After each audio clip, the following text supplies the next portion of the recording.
अभी तो बच्चा है, इतना स्ट्रेस क्यों ले रहा है पैसे के पीछे? अभी तो मजे ले।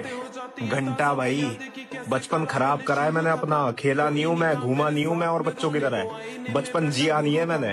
स्टार्टिंग से पैसे की अहमियत पता थी, तो पैसा कमा रहा हूँ और भाई इतना कमाऊंगा दुनिया खड़े होकर देखेगी कि भाई क्या बंदा है।